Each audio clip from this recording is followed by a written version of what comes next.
Kararating lang namin dito mga kaisuonan sa bukid namin. Ayan. So, ito may panibagong tubo na yung mga saging. Tumubo na sila. After 2 months, ay 1 month pala. Kasi September, bagyo. Ito mga naputol na saging. Ayan. So, ngayon, tumubo na sila. Binababasa muna ng asawa ko yung mga naputol na para makadaan kami ng maayos. Ngayon lang kasi kami ulit dumalaw dito.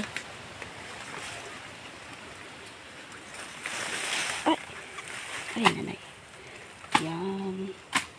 Madulas. Mga saging.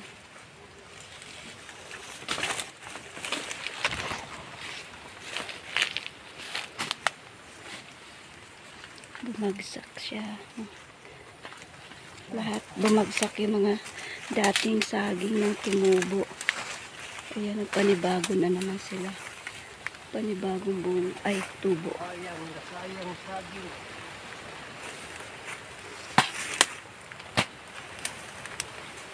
Umuulan na. Kala namin hindi na uulan ngayon. Kasi halos 1 buwan. Panay ang ulan. Ngayon umuulan na naman siya. Kala namin kasi okay na yung panahon. Kaya ngayon lang kami sana maglinis dito sa bukid namin para magtanim kami ng mga gulay.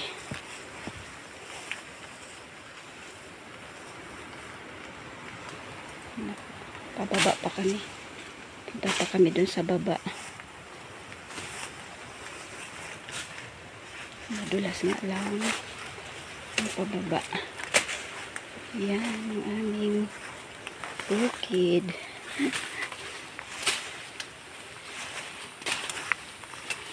Tanggal tayo ng tsinelas. Tanggal ako ng tsinelas mga kaisuunan. Madulas. Madulas.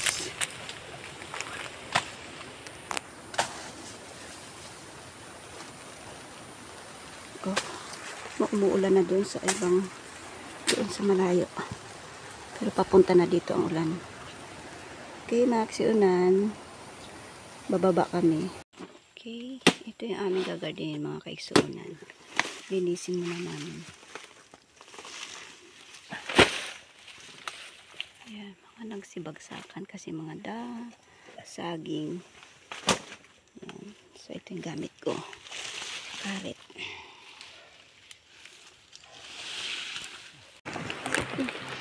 Lumakas ng ulan. Ayan, patuloy pa rin ang asawa ko. Ayan, maulan. Siguro kami makapag-garden nito. Ayan, naumpisahan na namin. Nilinis-linisan na. Pero, masama pa rin ang panahon. Ayaw pa rin tumigil ang ulan. November na. Ito kami nakapag-garden. Ayan. Maski ito lang, maliit naming tataniman ng mga gulay. Pechay o kaya ampalaya. Ayan. Nandito ako ngayon sa sa ilalim ng dahon ng saging. Nakakubli ako dyan. Sandali lang siguro kami. Basang-basa na yung asawa ko. Yan mga kaisuunan, nasa dahan na namin. So sasabugan ko na ito ng mga pechay. Yung tabi-tabi naman sitaw o kaya ampalaya. Okay. Okay mga kaisuunan, magtanim ako ng mga buto. Bibira yung mga buto galing dito.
Ngayon naman, tanim kami nitong pechay. Bigay lang din ito ng DA. Libre lang. Yung mga buto dito. Marami pang mga tatanim ko. Okay, ayun. Sinasabog na ng asawa ko yung mga buto ng pechay. Yan, isang plot lang ito. Maliit. Ito lang yung kaya namin linisan. Doon sana. Kailang masama ang panahon. So, kunti lang muna yung aming pinagtataniman. Okay. Carrots. Ito, ang lawak. Ang lawak ng taniman niya ng carrots. Oh. Yan mga kaiksuunan. Carrots yan. Carrots lahat yan. Yan. Uwi na kami. Oh, gumanda naman na ang pero hindi. Ayan. Maulap. Maitim pa rin ang ulap. Ay. Ang lawak. Puro carrots. Puro carrots. Ang kanyang. So ngayon lang kasi mga kaigsuunan humintong ulan. Tingnan mo. Yung kanyang ginagawa-gawang kanal. Nababakbak. Sobra kasi ang ulan dito eh. Lalakas ng ulan. Ay, dalawang baka. Nakatingin sa akin. Nakatingin yung baka. So, masarap magtanim. Kasi meron tayong libreng aanihin. Yan, makulimlim ngayon. So, wala akong masyadong nakikitang mga pumupuntang bukid ngayon. Parang kami lang yata mag-asawa. Solo namin ang bukid. Yan, stop muna ako mga kaiksuunan. Napagod ako maglakad. Ayan. Ay, ito. Balon. Mga kaiksuunan, papakita ko sa inyo itong balon. Yan. Ito. Balon ito. Pinapagawa ito ng mga nagpapainom ng baka or kalabaw. Hanggang ngayon, meron pa rin siyang tubig. O, puno siya, o. Puno ngayon ng tubig. Yan. Nilagyan nila ng tubig. Matagal na. Hindi pa rin nasira, o. Matibay pa rin siya. Ang oras ngayon mga kaigsuunan ay alas 10 na ng umaga. Ay 10:30 pala. Yan, o. Makulimlim na naman siya. Madilim. So, ako lang mag-isa naglalakad dito. Wala na akong kasama. Nauna na siya. Oh, galing ako doon sa bukid. So, dala-dala ko itong asada. So, iniwanan na ako. Yan. So, buti na lang, hindi na madulas dito. Doon sa bukid madulas. May tubig. Hugas nga ako ng paa.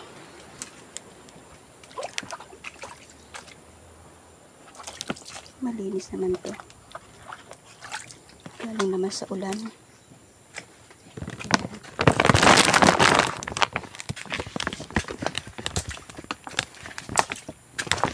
Hindi na madulas ang aking tsinelas.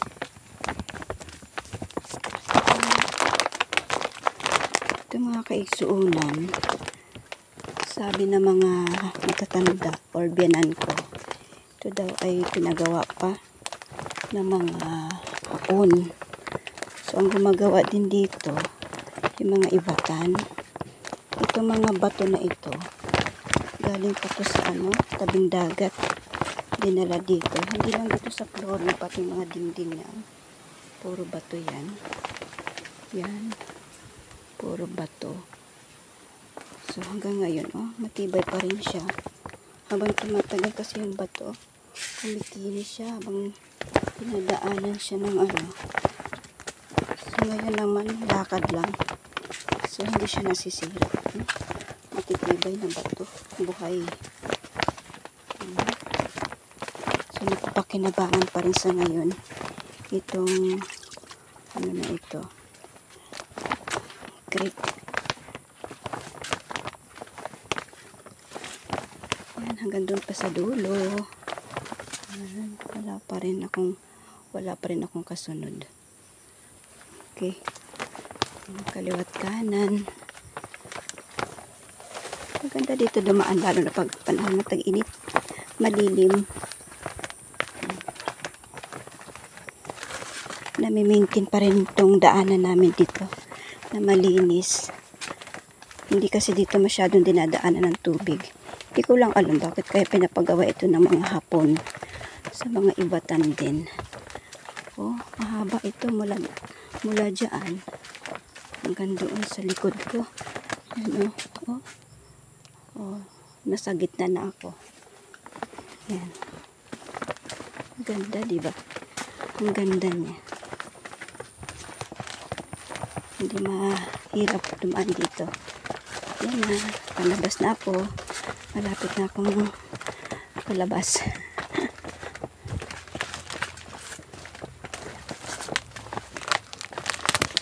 Okay. So, nakalabas na ako dyan. So, nandito na ako. Yan. Palabas na ito. Papunta doon sa may kalsada. Pagilid ng landing. Yan. Ito yung paliparan mga kaisunan. Yan. Walang eroplano ngayon. Kitang-kita. Okay. Uwi na kami. So, yan lang po ang ating video for today. Please subscribe my channel.